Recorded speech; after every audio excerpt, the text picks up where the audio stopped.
Breaking news చూస్తున్నాం. నంద్యాల జిల్లాలో రహదారి నెత్తురోడింది. ఘోర రోడ్డు ప్రమాదం నలుగురిని మింగేసింది. ఆళ్లగడ్డ మండలం బత్తలూరు సమీపంలో క్వాలిస్ వాహనం అదుపు తప్పింది. మితిమీరిన వేగంతో వెళ్తూ ముందుగా డివైడర్ను ఢీకొట్టింది. తర్వాత సీజీఆర్ ప్రైవేట్ ట్రావెల్స్ కు చెందిన బస్సును ఢీకొట్టింది. ఓవర్ స్పీడ్తో ఢీకొట్టడంతో క్వాలిస్ నుచ్చునుచ్చైంది. ఈ ప్రమాదంలో వాహనంలో ఉన్న నలుగురు స్పాట్లోనే చనిపోయారు. మరో ఇద్దరు తీవ్రంగా గాయపడ్డారు. హుటాహుటిన వారిని ఆళ్లగడ్డ ప్రభుత్వ ఆసుపత్రికి తరలించారు. వెహికల్ పూర్తిగా డ్యామేజ్ కావడంతో లోపల నుంచి డెడ్ బాడీలను బయటకు తీయడం కష్టంగా మారింది. మృతులంతా కూడా హైదరాబాద్ వాసులుగా గుర్తించారు.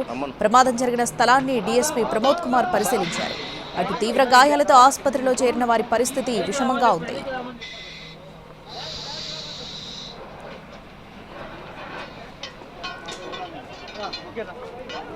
ఈ రోడ్డు ప్రమాదానికి సంబంధించి పూర్తి అప్డేట్స్ మా ప్రతినిధి చంద్రశేఖర్ ఫోన్లో అందిస్తారు. చంద్రశేఖర్, శ్రావణి, నంద్యాల జిల్లాలో ఘోర రోడ్డు ప్రమాదం జరిగింది. ఆళ్లగడ్డ మండలం బత్తలూరు సమీపంలో NH 40 పైన ఈ ప్రమాదం జరిగింది. క్వాలిస్ వాహనం రోడ్డు డివైడర్ దాటి సిజిఆర్ ట్రావెల్స్ బస్సును ఢీకొనడంతో నలుగురు అక్కడికక్కడే చనిపోయారు. ఇద్దరికి తీవ్రంగా గాయాలయ్యాయి. అందులో ఒకరి పరిస్థితి విషమంగా ఉంది. వారిని మొదట ఆళ్లగడ్డ ఆసుపత్రికి తరలించి ఆ తర్వాత నంద్యాలకు తరలించారు. వీరంతా 15 రోజులుగా యాత్రలకు బయలుదేరినట్టు తెలుస్తుంది. తిరుగు ప్రయాణంలో ఈ ప్రమాదం జరిగినట్టు భావిస్తున్నారు. వీరు అంటే వీటికి సంబంధించి పూర్తి వివరాలు లేదు. మృతదేహాలన్నీ వాహనంలోనే చిక్కుకుపోయాయి. వాహనం కూడా పూర్తిగా నుజ్జునుజ్జైంది. ప్రస్తుతం మృతదేహాలను బయటకు తీసే పనిలో ఉన్నారు. ఆ తర్వాత వారికి సంబంధించిన వివరాలు ఆరా తీసే అవకాశం ఉంది. అయితే ఈ డ్రైవర్ మాత్రమే కాస్త కొద్దిసేపు మాట్లాడిన తర్వాత ఆయన కూడా అపస్మారక స్థితిలోకి వెళ్లడంతో వారికి సంబంధించిన వివరాలు తెలుసుకోవడానికి ఇబ్బందిగా మారింది.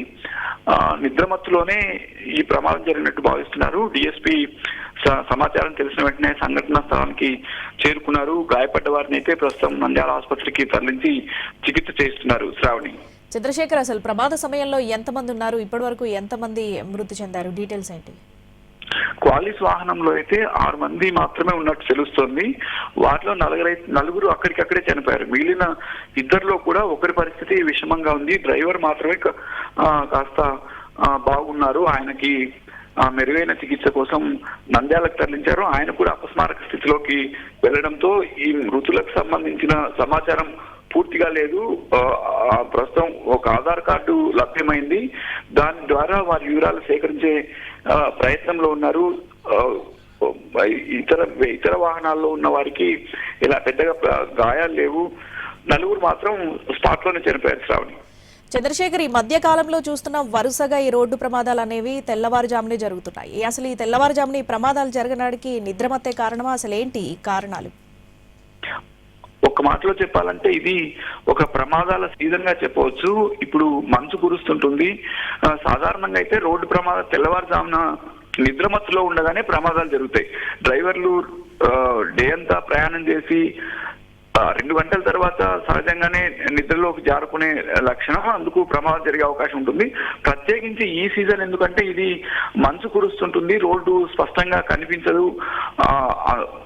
డ్రైవర్లు కూడా జాగ్రత్తలు తీసుకోకుండా అదే వేగంతో ప్రయాణించడం, దానికి తోడు సరైన రెస్ట్ లేకుండా నిద్రమత్తులో వెళ్ళడం కారణంగానే ఎక్కువగా ప్రమాదాలు జరుగుతున్నాయి. ఈ మధ్య కాలంలో చూస్తే మనం ఎక్కువగా ఈ మంచు కారణంగానే ఎక్కువ ప్రమాదాలు జరిగాయని చెప్పవచ్చు. శ్రావణి, చంద్రశేఖర్, ఇప్పుడు నైట్ షిఫ్ట్స్, ఇప్పుడు ఒక షిఫ్ట్లో వెళ్ళాలంటే డ్రైవర్లు 2-3 షిఫ్ట్లు ఇట్లా ఇంటర్చేంజ్ చేసుకుంటూ వెళ్లాల్సి ఉంటుంది. కానీ కొంతమంది డ్రైవర్లు అదే పనిగా 2 షిఫ్ట్లు 3 షిఫ్ట్లు చేసుకుంటూ వెళ్ళడం వల్ల కూడా ఇట్లాంటి ప్రమాదాలకు కారణమని అనుకోవచ్చా?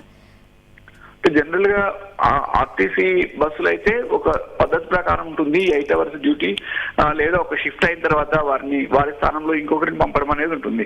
ప్రైవేట్ వాహనాల విషయంలో అయితే యాజమాన్యాలు ఎక్కువ మందిని సిబ్బందిని నియమించుకుంటే ఎక్కువ ఖర్చు అవుతుంది, జీతాలు చెల్లించాల్సిన అవసరం ఉంటుందన్న ఉద్దేశంతో ఇలాగ షిఫ్ట్ సిస్టమ్ అనేది ప్రైవేట్ ట్రావెల్స్ లో ఉండదు.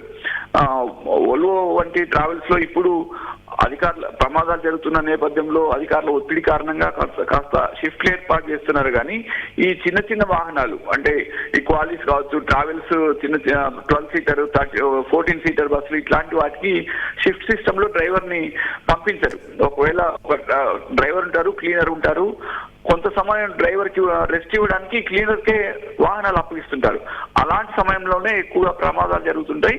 షిఫ్ట్ సిస్టమ్ లేని కారణంగానే డ్రైవర్ కి పని ఒత్తిడి పెరిగి రెస్ట్ లేని కారణంగా, నిద్ర లేని కారణంగా ఎక్కువగా రోడ్డు ప్రమాదాలు జరుగుతాయి.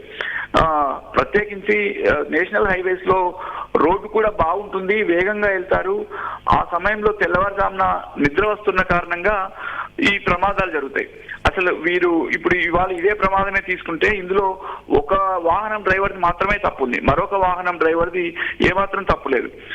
రోడ్డు డివైడర్ దాటి మరీ యువతలు వస్తున్న వాహనాలని ఢీకొంటున్న సందర్భాలు నిన్న జరిగిన రోడ్డు ప్రమాదాల్లో కూడా అలాంటి పరిస్థితి.